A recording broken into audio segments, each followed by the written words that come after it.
1. The silent phone booth. The city never really slept, and neither did Anna. She had just wrapped up another grueling shift at the downtown diner and was eager to get home. With her headphones plugged in, she was lost in her own world until her phone's battery died abruptly. Cursing under her breath, she remembered she had to call her roommate about her locked door. The rain started pouring, making everything look like a smeared painting. Amidst the rain-soaked streets, Anna spotted a relic from the past, an old-fashioned phone booth, its light flickering like a beacon in the storm. Grateful, she darted inside, momentarily escaping the downpour. The booth smelled of old wood and rust. The phone, to her surprise, still had a dial tone. She inserted a coin and dialed her roommate's number. As it rang, she distractedly wiped the rain from her face. From the corner of her eye, she noticed a silhouette standing a few meters away. Assuming it was just another pedestrian seeking refuge from the rain, she turned her focus back to the call. But there was no answer. Instead, the line emitted an eerie silence. She hung up, frustration mounting. She would try once more. Yet, as she began dialing, the phone rang. Startled, she picked it up. Hello. Again, that unsettling silence. But this time, it was punctuated by a faint breathing sound, so soft that she wasn't sure if she had imagined it. Anna felt a shiver down her spine. She decided to leave, but as she was about to step out, she took a second glance at the figure outside. It hadn't moved, but now, it was closer to the booth. Even with the rain blurring her view, she could tell it was fixated on her. Panic surged through her. Anna tried to calm herself, rationalizing that it might just be someone waiting for their turn to use the phone. But something about the figure's stance, its unwavering focus on her, made her insides churn. She took a deep breath and dialed 911. But instead of the familiar voice of an operator, she was met with the same eerie silence, and that faint, almost imperceptible breathing. She hung up, her heart racing. She had to get out. Slowly, she opened the booth's door, her eyes never leaving the figure. It remained still, its features hidden by the rain and darkness. Mustering all her courage, Anna made a dash for it. The wet pavement made her steps uncertain, but adrenaline fueled her strides. She didn't dare look back, but she felt it, an oppressive presence right behind her. She bolted into a nearby convenience store, gasping for breath. The bell above the door jingled as she entered. The store was empty except for a bored-looking cashier. "Everything okay?"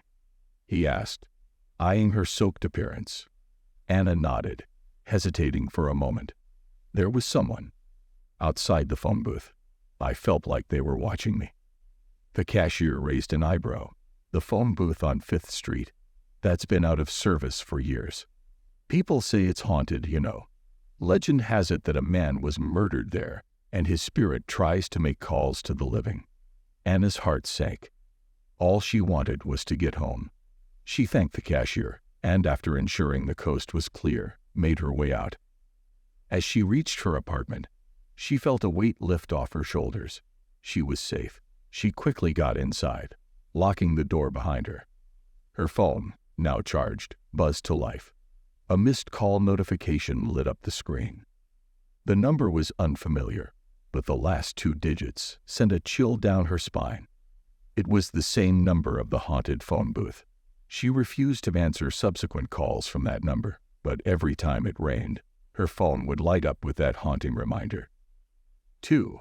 The abandoned playground. Ethan had always been a skeptic. Ghost stories, urban legends, and haunted places were nothing but fodder for campfire tales and sleepover dares. So when he found himself walking near the old playground on Maple Street after a late-night event, he felt no trepidation. The rain had started as a drizzle, but now poured in earnest, soaking the ground and turning the world into a symphony of droplets. The playground, with its rusted swings and decaying slides, loomed ahead. It was said that children had disappeared here decades ago, and their spirits still played at night. Ethan laughed at the thought, reminding himself that it was just a story.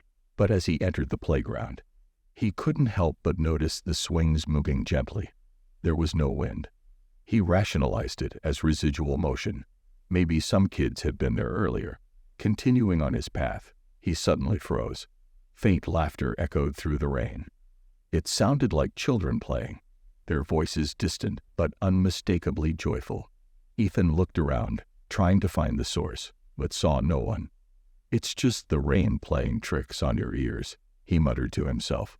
Yet, as he walked past the old seesaw, it creaked and began to move, one end going down as if an invisible child had just sat on it. The other end rose, waiting for its partner. Ethan's heart raced. He tried to convince himself it was just a malfunction. Maybe the rain had rusted the mechanism. But then, shadows flitted across the playground. Small, fleeting figures running around, playing tag, their laughter growing louder and more distinct. Ethan felt a cold sweat break out. This wasn't just his imagination. The stories might be true. Panic set in. He decided to leave this cursed place. But as he turned to go, he tripped over something. Falling to the ground, he found an old, weathered teddy bear, its one eye looking up at him, the other missing. The bear was wet from the rain, but it felt oddly warm in his hands, as if it had been clutched by someone just moments before. Pushing himself up, Ethan ran towards the exit, the laughter now turning to whispers that seemed to chase him. "Stay, play with us," they echoed. He didn't stop until he reached the main street, the lights of passing cars bringing him back to reality. Breathing heavily, he looked back at the playground. It was silent now, the swings motionless, the seesaw still. But as he walked away, trying to process what had just happened, he felt a weight in his pocket. Reaching in, he pulled out the teddy bear. Confusion and fear gripped him. He was sure he had left it behind. He dropped the bear, watching as it lay there on the wet pavement, its one eye staring back at him. For weeks after, Ethan avoided Maple Street. But every time it rained, he would hear the distant laughter of children, and the weight in his pocket would grow heavy, though it remained empty. The playground had let him go, but its memories clung to him, a haunting reminder of the night he had dared to walk through its gates. 3. The Forgotten Melody. Lena's home was old and filled with memories, both happy and sad. As a teenager, she often felt the weight of its history, especially when she was alone. Her parents were out of town, and the rain outside tapped rhythmically against the windows, providing a perfect backdrop for her piano practice. She lost herself in the music, fingers dancing across the keys. But as she played, another instrument joined in, a hauntingly familiar violin melody she hadn't heard since childhood. She stopped, surprised. The house was supposed to be empty. The violin continued, the notes echoing through the hallways, beckoning her, heart pounding. Lena followed the sound, moving from room to room. The music was both enchanting and eerie, guiding her in a mesmerizing dance. In the attic, she stumbled upon an old music box. Its intricate patterns faded with time. She recognized it instantly. It had belonged to her grandmother, a talented violinist who had passed away when Lena was just a toddler. The box was playing the very melody she had heard. Hesitating only for a moment, Lena opened the box. Inside, a delicate ballerina twirled, the violin's tune emanating from the depths of the box. Memories of her grandmother, holding her as a child, playing the violin, flooded back. The music grew more intense, and the atmosphere thickened. She felt a presence, a warmth, as if someone was standing right beside her. A soft voice whispered, "Play with me again." Startled, Lena dropped the music box. It clattered to the floor, the ballerina still, the music silenced. The atmosphere in the attic grew cold, and the sensation of being watched intensified. Gathering her courage, Lena approached the piano once more. With trembling fingers, she began to play the same melody, hoping to reconnect with the spirit of her grandmother. The room filled with music, and the weight in the air lifted. It felt as if the house itself was breathing with her. Hours seemed to pass, and when the final note was played, Lena felt a gentle touch on her shoulder. Turning around, she saw nothing but felt a comforting presence. The message on the windowpane, written in condensation, read, "Thank you." The rain had stopped, and the house was silent. Lena felt a profound connection to her past and the love of her grandmother. Now a guardian angel watching over her. Days turned into weeks, and Lena often found herself playing the melody, each time feeling the comforting presence of her grandmother. The house, once filled with heavy memories, now echoed with love and music. One evening, her parents returned, and Lena excitedly shared her experience. Her mother, tears in her eyes, revealed a letter her grandmother had written before passing. It spoke of the music box, the melody, and a wish to play it with Lena one last time. The house was no longer just a building. It was a bridge between the past and the present, connecting generations through the power of music. 4. The Whispering Library. The university campus was vast and filled with architectural gems from bygone eras.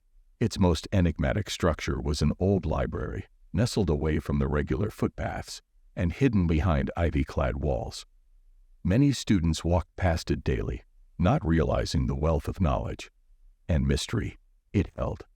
Daniel, an ambitious literature student, had heard rumors of a rare book in that very library. On a particularly rainy evening, his curiosity led him to its grand oak doors. The rain's rhythm on the rooftops seemed to sync with his heartbeat, a blend of excitement and trepidation.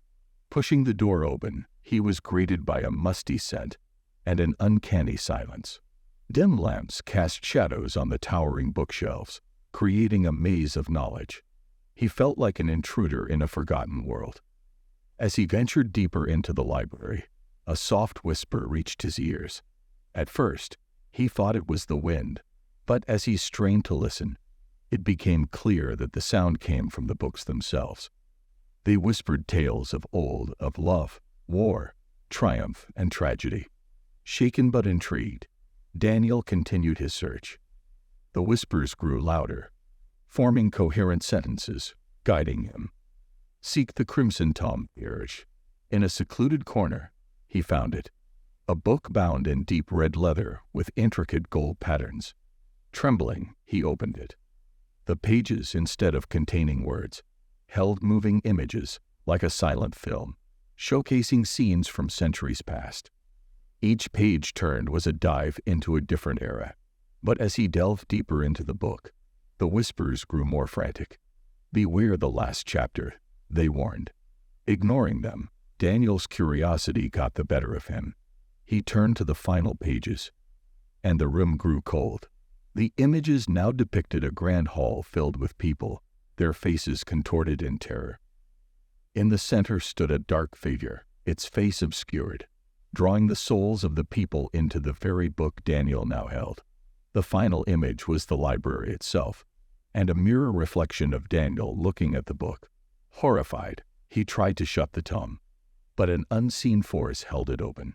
The room darkened, and the whispers grew louder, no longer guiding but pleading. "Save us," they cried. The dark figure from the book began to materialize in front of him, reaching out. In desperation, Daniel remembered a protective chant from another book he had read. Reciting it loudly, he felt a surge of energy. The figure recoiled, and with all his strength, Daniel slammed the crimson tome shut. The library returned to its silent state. The oppressive atmosphere lifted, replaced by a serene calm. The whispers were gone. Exhausted, Daniel left the book on a table, vowing never to touch it again. As he exited the library, the rain had stopped, and the moon shone brightly, guiding him safely away. Word spread about his experience, and the library was soon sealed off. But every now and then, on rainy nights, whispers could still be heard by those passing by, recounting the tale of the brave student who faced the darkness within the Whispering Library. Don't forget to like the video and subscribe to the Dark Tales Unleashed channel for more such content.